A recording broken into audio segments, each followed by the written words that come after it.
le Seigneur, nous célébrons aujourd'hui la fête du Saint-Nom de Jésus, une dévotion qui s'est répandue au XIIe siècle avec Saint Bernard de Clairvaux.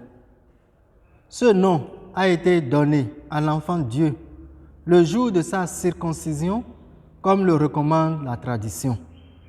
Mais avant cet événement, l'ange avait déjà ordonné à Joseph, le père adoptif, de nommer l'enfant Jésus, c'est-à-dire Dieu sauve.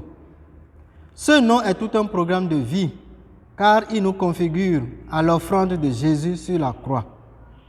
Le nom Jésus nous rend solidaires des exclus et des petits. Il nous inclut dans la prière de Jésus pour le monde. Il nous rend libres pour la victoire de sa résurrection. Avec Saint Paul, nous pouvons affirmer, c'est pourquoi Dieu l'a exalté.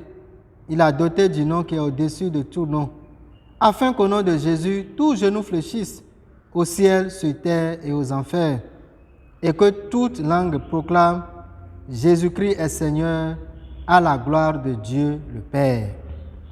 Le nom de Jésus a été invoqué aussi par les apôtres et les disciples pour guérir les malades et expulser les démons. Par ce nom, l'Église administre aujourd'hui les sacrements et donne ses bénédictions. Dans la page de l'Évangile proclamé, Jésus assume cette identité. Il guérit toute forme de maladie. Par sa guérison, Jésus le Sauveur délivre et purifie l'humanité déchue par le péché. Il assure le redressement des nations. Le chrétien, c'est-à-dire le disciple de Christ, est alors celui qui met debout, qui redresse.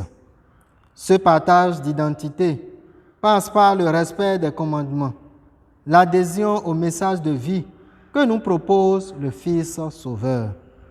La garde des commandements s'extériorise par la mise en pratique de ces commandements. Que Dieu nous accompagne afin que nous puissions faire un bon usage de son nom. Nous le demandons à lui le vivant, maintenant et pour les siècles des siècles. Amen.